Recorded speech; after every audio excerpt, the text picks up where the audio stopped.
अध्याय 13 सांख्यिकी। अब देखिए, इसमें सांख्यिकी में हम माध्य निकालेंगे, उसके बाद फिर बहुलक और फिर माध्यक निकालेंगे। तो पहला प्रश्न दिया हुआ है कि विद्यार्थियों के एक समूह द्वारा अपने पर्यावरण सचेतना अभियान के अंतर्गत एक सर्वेक्षण किया गया है, जिसमें उन्होंने एक मोहल्ले के 20 घरों में लगे हुए पौधों से संबंधित आंकड़े दिए हुए हैं। तो हमें प्रति घर माध्य पौधों की संख्या ज्ञात करना है। तो माध्य निकाल रहे हैं, तो माध्य निकालने की भी 3 विधियाँ होती है। एक होती है कल्पित माध्य विधि, एक प्रत्यक्ष विधि और एक पद विचलन विधि। तो यहाँ पर थोड़ा सा हम देख लेंगे पहले कि एक होती है प्रत्यक्ष विधि। अब ये विधि कौन सी विधि कहाँ पे लगती है ये भी देखेंगे। दूसरी होती है कल्पित माध्य विधि और एक तीसरी होती है पद विचलन विधि।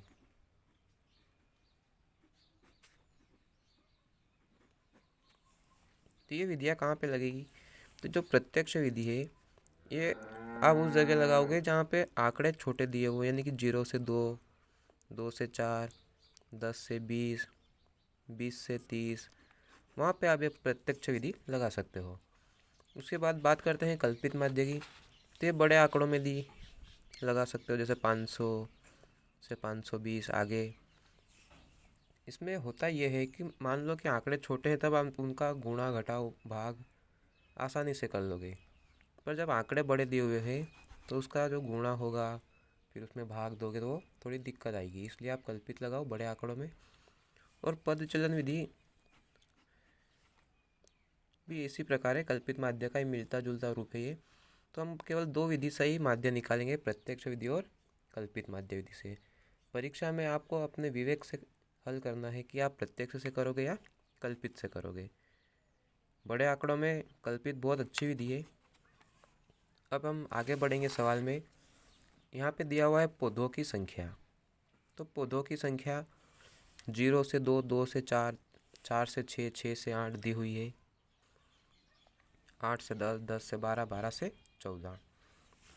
तो देखिए, हम यहाँ पे प्रत्यक्ष विधि का उपयोग करेंगे क्योंकि संख्याएं छोटी छोटी दी है।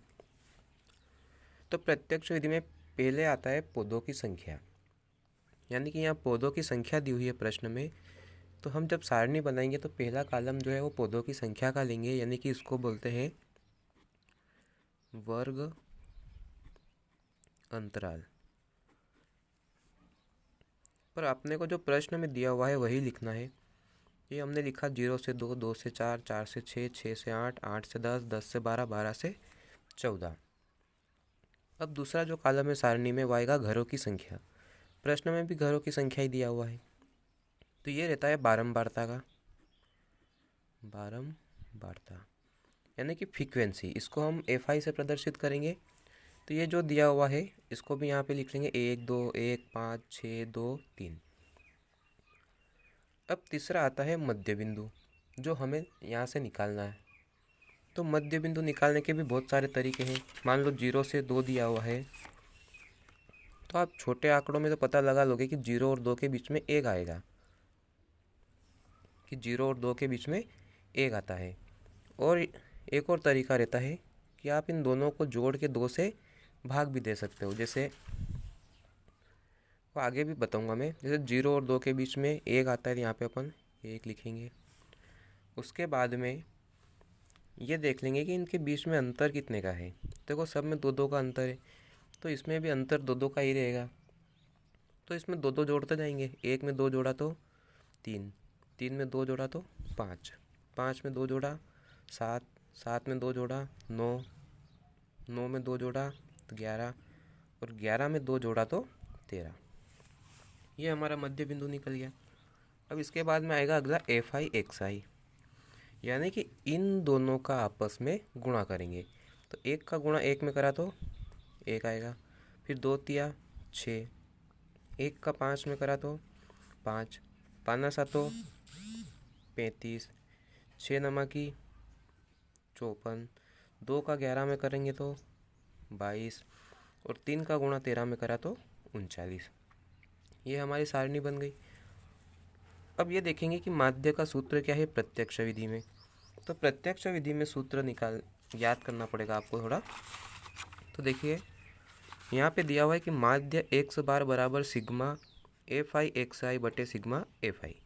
अब ये जो सिग्मा दिया हुआ है इसका अर्थ होता है जोड़ना, यानी कि सिग्मा का अर्थ होता है जोड़ना। अब जैसे सिग्मा एफ आई एक्स आई दिया हुआ है तो इस एफ आई एक्स वाला जो कॉलम है सारणी में उसको हम जोड़ेंगे। तो यहाँ पे एफ आई एक्स वाई वाला कॉलम को हम जोड़ लेते हैं। तो इन सभी आंकड़ों को आप जोड़ोगे तो 162 आएगा। इन सबको जोड़ने पे 162 आएगा। अब हमारे पास एफ आई एक्स आई का मान तो आ गया, पर बटे में सिग्मा एफ आई है। अब सिग्मा एफ आई है यानी एफ आई वाले कॉलम को भी जोड़ेंगे। तो एफ आई वाला ये रहा घरों की संख्या, और इसको जोड़ भी सकते हो। और आप प्रश्न में भी देख सकते हो कि यहाँ पे दिया हुआ है कि 20 घरों में। कितने घरों में? 20 घरों में।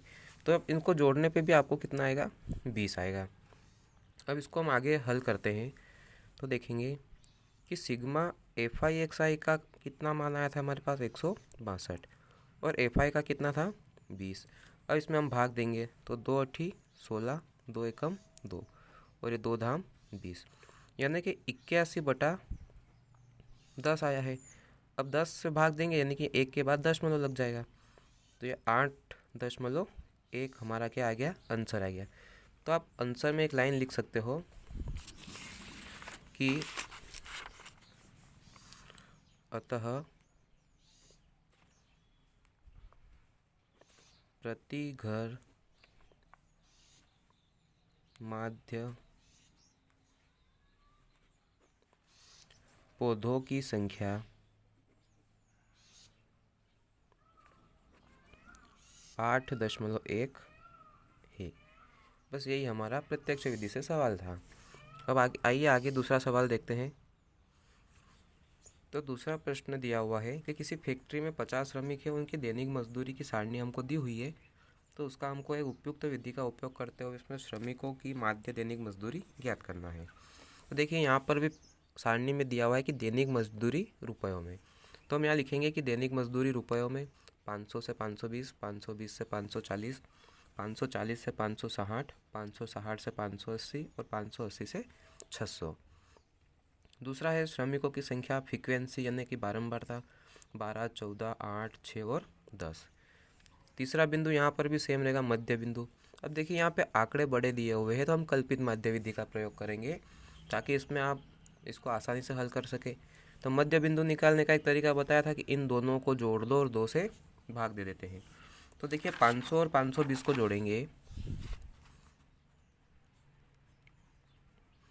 तो 1020 आएगा, और 2 से भाग देंगे तो 2 पंजे 10, 2 एकम 2 और ये 0, यानी कि 510 आएगा। तो यहाँ पे हम 510 लिखेंगे। अब ये देखेंगे कि इनमें अंतर कितने का है। तो सभी में देखो समान अंतर है 20-20 का, तो इसमें भी अंतर समान आएगा। तो इसमें 20 जोड़ेंगे तो 530, फिर 20 जोड़ा तो 550, फिर 20 जोड़ा तो 570, और फिर 20 जोड़ा तो 590। ये हमारा मध्य बिंदु आ गया। अब इसमें अगला कॉलम है कि डी आई बराबर एक्स आई माइनस ए बटे एच। देखिए डी आई निकालने के लिए आप एक्स आई माइनस ए बटे एच सूत्र का भी प्रयोग करेंगे। तो इसमें प्रत्येक के लिए सूत्र लगाना पड़ेगा, पहले इसके लिए लगाओ फिर इसके लिए लगाओ। इससे बहुत अच्छा तरीका बताऊंगा मैं। पहले एक सूत्र में रख के देख लेते हैं कि डी आई निकालने के लिए डी आई बराबर एक्स आई। अब इसमें से पहले हमको किसी एक को ए मानना पड़ेगा, जो सबसे बीचों बीच हो उसको ए मान लें। तो 550 बीच में है इसलिए इसको हम ए मान लेंगे। तो देखिए डी आई बराबर एक्स आई, तो पहले यहाँ से एक्स आई का मान एक एक बार बारी बारी से उठाएंगे। ये 510 माइनस ए का मान है 550 बटे में एच। अब एच इनके बीच के अंतर को एच कहा जाता है, तो अंतर है 20 का, तो एच की वैल्यू हो गई 20, यानी कि एच की जगह हम 20 रखेंगे। तो 510 में से 550 को घटाएंगे तो माइनस का 40 बटे 20, ये 20 दूना 40, माइनस का 2 आया, यहाँ पे -2 आ जाएगा। इसी प्रकार फिर इसमें रखेंगे सूत्र में तो फिर इसका ही वैल्यू आएगी। तो ये ना करते हुए हम एक डायरेक्ट तरीका बताते हैं आपको कि हमने जिसको ए माना उसके सामने हम 0 रख लेंगे, उसके सामने हम 0 रखेंगे। अब 0 रखा तो 0 के ऊपर माइनस में गिनती लिखेंगे, -1 -2। 0 के नीचे हम प्लस में गिनती लिखेंगे, ये 1 और ये 2। सभी सवाल में इसी प्रकार आप डी का मान निकाल सकते हो, जिसमें कल्पित विधि लग रही है। अब देखो अगला कॉलम आ गया यहाँ पे FI और DI का, यानी कि इस FI का और DI का हम गुणा करेंगे तो 12 दूना 24 माइनस का 24, फिर 14 एकम 14, ये माइनस का 14, फिर 8 का गुणा 0 में करा तो 0, 6 एकम 6, 10 दूना 20। अब यहाँ पे हमने कल्पित माध्य A लिया था, तो A को हमने 550 माना था, 550 लिखेंगे A का मान, और H का मान जो इनके बीच का अंतर आया था वो था 20, H की वैल्यू हो गई 20। अब इसका सूत्र थोड़ा सा अलग है कि माध्य बराबर A प्लस सिग्मा FI/DI बटे सिग्मा FI गुणित H। अब देखिए यहाँ पे सिग्मा FI/DI दिया हुआ है, यानी कि FI/DI वाले कॉलम को भी जोड़ना पड़ेगा, इस पूरे कॉलम को हमको जोड़ना है। तो यहाँ माइनस में भी वैल्यू दी हुई है और प्लस में भी दी हुई है, तो पहले माइनस माइनस को जोड़ेंगे, ये दोनों माइनस माइनस प्लस हो जाएगा, तो माइनस 24 और माइनस 14 कितना होता है, माइनस का 38 हो जाएगा, ये माइनस का 38 हो गया। अब नीचे दिया हुआ है कि 20 और 6 26 होता है, ये प्लस का 26 भी हो जाएगा। अब देखिए ये प्लस माइनस क्या हो जाएगा, माइनस हो जाएगा, तो हम घटाएंगे, तो यहाँ पे बचेगा 4 और 8 12, यानी कि माइनस का 12, क्योंकि माइनस की वैल्यू क्या है, बड़ी है। तो FI/DI का मान हमारे पास कितना आ गया, माइनस का 12। अब FI को भी जोड़ना पड़ेगा, तो देखिए प्रश्न में दिया हुआ है कि 50 श्रमिक है, तो यहाँ पर श्रमिकों की संख्या कितनी हो गई, 50। अब सूत्र में रख देते हैं, तो A की वैल्यू हमारे पास 550 है, FI/DI की वैल्यू हमारे पास -12 है, FI की वैल्यू 50 और H का मान हमारे पास 20 है, तो ये 0 से 0 कट गया। अब देखिए क्या होता है कि 550